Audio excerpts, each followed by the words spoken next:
Bienvenue dans l'essentiel du dessous des cartes. Voici donc Friedrich Merz, le très probable prochain chancelier allemand. Il s'est opposé au chancelier sortant Olaf Scholz, notamment sur la politique étrangère. Scholz se présentait pendant la campagne comme le chancelier de la paix, quand Merz assume pleinement un discours volontariste dans le domaine militaire. Il appelle à accélérer l'Europe de la défense au moment où l'Allemagne ne peut plus compter comme avant sur le parapluie américain face à la menace Poutine. Merz souhaite retisser le lien avec la France et compte aussi jouer la carte de la Pologne, l'autre grand voisin de l'Allemagne. Alors quels seraient les atouts de ce trio européen Berlin, Varsovie, Paris? Sortons nos cartes. Voici donc Merz à la tête du pays le plus peuplé de l'UE et de la troisième économie la plus puissante au monde. Problème, l'Allemagne, pendant les années Merkel, n'assumait pas vraiment d'ambition militaire, avec des dépenses dans ce domaine inférieures à 2% du PIB, bien en deçà des engagements requis par l'OTAN, dont elle est membre depuis 1955. Berlin s'en remettait pour sa sécurité aux États-Unis dans le cadre d'un partenariat transatlantique. Mais depuis l'invasion russe à grande échelle de l'Ukraine il y a 3 ans, les Allemands ont pris conscience de leur vulnérabilité.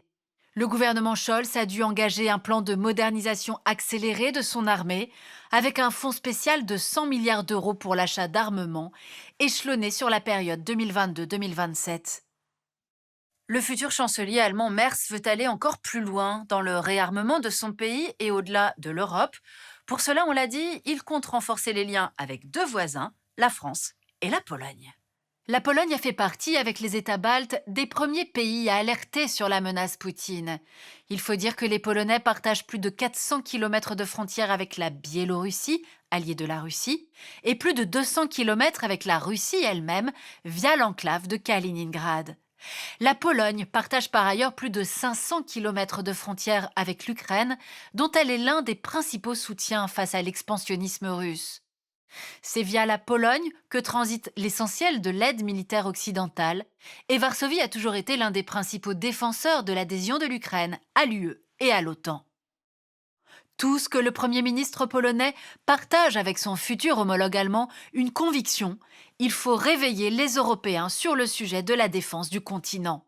Il a donc lancé l'élaboration d'un bouclier oriental, un plan à 2,3 milliards d'euros pour sécuriser ses frontières avec la Biélorussie et Kaliningrad, et augmenter le budget polonais de la défense à 4,7% de son PIB, un record au sein de l'OTAN. Varsovie, Berlin et Paris, qui pourraient donc constituer le trio de tête d'une Europe de la défense qui doit désormais exister par elle-même, la France, puissance militaire et nucléaire, comme le Royaume-Uni, sorti de l'UE depuis le Brexit, mais réapparu dans le jeu européen ces dernières semaines face à la menace Poutine. Merz compte demander à Paris et à Londres l'extension de leur parapluie nucléaire à l'Allemagne. Voilà, l'essentiel du dessous des cartes, c'est fini pour aujourd'hui. À bientôt.